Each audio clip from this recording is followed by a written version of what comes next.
Welcome back to another deep dive. Today we're not just talking about a television show. Right. It's way more than that. Yeah, we are really putting a cultural phenomenon on the operating table. Yeah, we're looking at The Sopranos. Yeah. But, here's the thing. Usually when people talk about this show, they talk about the endings. Oh, always the endings. The cut to black. Exactly. The cut to black, who got whacked, the baked ziti. The whole, the caricature of it, the bada bing of it all. Right. But looking at the source material we have today, which is this incredibly comprehensive breakdown of the characters from the series and the prequel, The Many Saints of Newark, I realized we need to look at this differently. I agree. Because this isn't just a mob story. It's a sociological autopsy. It's about a decaying institution and the deeply flawed, tragic human beings who are, well, trapped inside it. I think that is the perfect way to frame it for our listeners.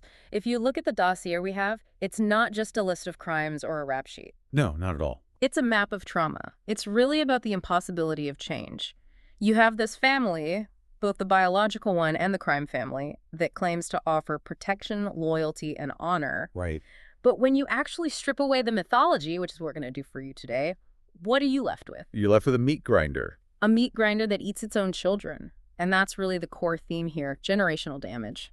And that is our mission today. We are going to completely bypass the basic Wikipedia summary. Please do. I want to understand the why. We need to unpack the tragedy of the heir apparent, the surprising agency of the women, which, I think gets totally ignored, and the bloody inevitable collapse of the New Jersey crew. And we absolutely have to talk about the toxicity of mentorship. That's the engine driving this whole par off the cliff. So let's start right there. The failed heirs. Mm-hmm. Because if you look at Tony Soprano, his biggest anxiety, other than the ducks leaving his pool, is his legacy. He desperately wants to pass the torch. He does. And the person holding that torch, the chosen one, is Christopher Moltisanti. Christopher is really the key to the whole tragedy. He's Tony's cousin by marriage, Carmela's cousin, but Tony calls him his nephew. Yeah, it's that Italian family dynamic. Right, and the relationship is almost Shakespearean. Tony explicitly wants to groom him. He has this great plan to give orders through Christopher to insulate himself from the law. Which makes sense on paper. It's a strategic move, or at least that's what Tony tells his therapist, Dr. Melfi. But is it just strategy? Because looking at the notes on their interactions, it feels way more like Tony is looking for a son he can actually mold. Oh, definitely. Because his own son, AJ, isn't built for that life. AJ is, panic attacks and video games. Christopher's action. Oh, absolutely. It's deeply emotional. Tony loves Christopher in his own twisted way. But the source material highlights the fundamental disconnect between them. Which is what? Tony wants a soldier. Christopher wants to be something else entirely. Right. The movies. Yeah, he wants to be a screenwriter. He wants to be famous. He has this creative impulse that is constantly being suffocated by his loyalty to Tony. And that tension manifests in addiction. The breakdown details his massive struggle with heroin and cocaine. It's so sad. It's not just partying, it's self-medication. He's numbing himself to the violence he has to commit on a daily basis. He's numbing the cognitive dissonance. He's trying to exist in two completely different worlds. And this is where the movie Cleaver comes in. We have to talk about Cleaver. We do. The slasher film he produces with little Carmine. It's terrible, right? A total B movie where a zombie mob boss kills people with a cleaver. It's a terrible movie, but it's a brilliant piece of psychology. How so? Well, Christopher writes a script about a mob boss who gets hacked to pieces. He's subconsciously screaming, "I hate Tony Soprano." Wow, yeah. The villain is a boss who sleeps with everyone's wives and uses people. He's basically putting his own subconscious on screen for everyone to see. And Tony actually sees it. There's that incredibly awkward premiere where Tony realizes, wait a minute, the bad guy is me. Yeah, the realization on his face. The source material points out that Tony feels betrayed, but he can't admit it because then he'd have to admit the movie is accurate about him. Exactly. But even after that, Christopher tries. The sources mention he goes to rehab. He really tries to get sober. He finds a sponsor, right? Yeah, he's trying to work the steps. He's making a real effort. He does. And this is where the crab bucket mentality of the mob comes in. The environment just won't let him change. Not at all. There's a specific breaking point mentioned in the files, the episode Walk Like a Man. Oh, that's a tough one. Christopher is trying to stay sober. He's planting tomatoes in his garden, just trying to have a quiet, normal moment away from the bada bing. It's a rare moment of peace for him. And then Paulie enters the chat. Right. Paulie and the crew destroy his lawn with their car. They mock his sobriety. Because they can't stand to see him improving. Exactly. It highlights their own wretchedness. That bullying pushes Christopher right back to the bottle. It's a direct line from their mockery to his relapse. Which leads us to the end. And I have to say, reading the detailed account of Christopher's death again in the notes, it's chilling. It's not a blaze of glory. It's pathetic. It's incredibly grim. They're driving back from a meeting with Phil Leotardo. Christopher is high, and he flips the SUV off the road. A terrible crash. Yeah. The baby seat in the back is crushed. Thankfully, the baby wasn't there. Christopher is coughing up blood, begging for help, and he says the wrong thing. He says, I won't pass a drug test. Right. He's worried about losing his driver's license. That's his priority in that moment. Not his life, not his daughter, his license. And Tony just looks at him. And the source material asks a dark question here for you to ponder. Was it mercy or was it disgust? I think it was opportunity. Tony pinches his nose shut and suffocates him.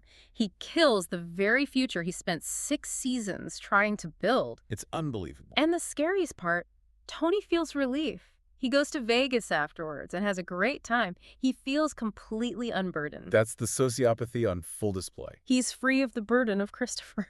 It's brutal. But Christopher isn't an isolated incident, is he? If you look at the pattern in the notes, every single young man Tony touches ends up dead. Every single one. Look at Jackie April Jr. Oh, Jack. This is the son of his best friend, the former boss. Tony promised Jackie Sr. on his deathbed, I'll keep the kid out of the life. But he doesn't. He gives him just enough rope to hang himself. Exactly. His influence is too strong. Jackie Jr. idolizes Tony. He tries to mimic him. He hears a story about how Tony and Jackie Sr. robbed a card game back in the day to get made. Right, so Jackie Jr. thinks, I'll do the exact same thing. But he's incompetent. He's a college dropout who thinks he's a gangster. The robbery is a total disaster. He kills the dealer, shoots Furio in the leg. It's absolute chaos. And the result is inevitable. He's found hiding in the Boonton projects. Vito Spatafore walks up behind him and puts a bullet in the back of his head. A kid Tony explicitly promised to protect. And then you have Tony Blundetto, Okay. played by the incredible Steve Buscemi. Tony B is tragic because he actually had a way out. He was smart. He wanted to be a massage therapist. He had the uniform and everything. But Tony Soprano's guilt and his jealousy kept pulling him back in. Tony S. couldn't stand seeing Tony B go straight. It threatened him. And eventually, the war with New York drags him under. Tony has to kill his own cousin with a shotgun to save him from being tortured by Phil Leotardo. So the lesson for any young man in North Jersey is, if Tony Soprano puts his arm around you, run. Run fast. He destroys the future just to protect his present comfort. Okay, that's the men. Let's pivot. Mm-hmm. Because while the men are destroying each other out in the streets, the women are fighting a completely different kind of psychological war. That's very true. The source material has a lot to say about the mob wives, and I think it actively challenges the stereotype that they are just passive victims in leopard print. Oh, completely. They are not just victims. They are accomplices. Yes. And the most complex one is obviously Carmela Soprano. Carmela is fascinating. She walks this incredibly thin tightrope. She knows exactly where the money comes from, the blood money that buys the Ladro statues in the spec house. Yeah. But she has these mechanisms to deny it. She compartmentalizes beautifully. The notes highlight her reliance on spiritual mentors. Remember Father Phil? The priest who loved the Ziti. The Schnorrer priest. Yeah. The sexual tension there was palpable. It really was. But Carmela uses him. She feeds him, they drink wine, they almost kiss. But it's not just about romance. No, she's using the church to launder her conscience. Exactly. If the priest eats her food and validates her, then she can't be a bad person. It's completely transactional, just like her marriage. But she does rebel in her own way. The sources detail these intense emotional affairs. Yeah. Not physical cheating usually, but emotional betrayals. Right. She craves the emotional intimacy that Tony can't give her. Look at Furio Giunta. Oh, Furio. He's the enforcer from Italy. Ponytail, silk shirts, makes his own mozzarella. Carmela falls hard for him. That scene where they dance at the housewarming party. The tension could cut glass. And Tony is standing right there. It's electric. And it's incredibly dangerous. The notes mention that Furio actually contemplates killing Tony. Yeah, at the helicopter. Right. He's standing by the helicopter rotor. Tony is drunk and urinating near the blades. And Furio thinks about pushing him into the prop just so he can be with Carmela. But he doesn't do it. He runs away back to Italy because he knows it's a death sentence to stay. And then later, She manipulates Robert Wegler, the guidance counselor. Now that's a darker turn. She sleeps with him, but then you realize she's basically bullying him into giving AJ better grades. Yeah, she uses the relationship as leverage. When Wegler calls her out on it, says, "I'm being used," she drops him completely. She learned that move from Tony. She uses people. But if you want to talk about a character who actually learns the game and wins, we have to look at Angie Bonpensiero. Oh, Angie. This is one of my favorite arcs in the whole dossier. Angie is the ultimate counter-argument to Carmela.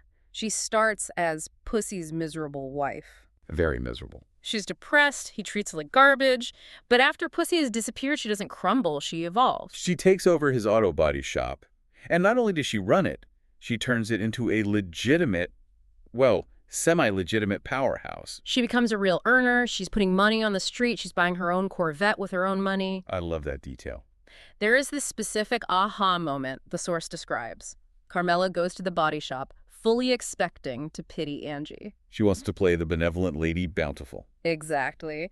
And instead, she sees Angie is the boss. She's barking orders at the mechanics. She looks great. And Carmela is just jealous. She's furious because Angie proves that a woman doesn't need a man to provide for her in this world. You can survive the life and actually come out on top. It shatters Carmela's entire justification for staying with Tony. But for every Angie, there is an Adriana La Cerva. The true innocent of the show. Yeah.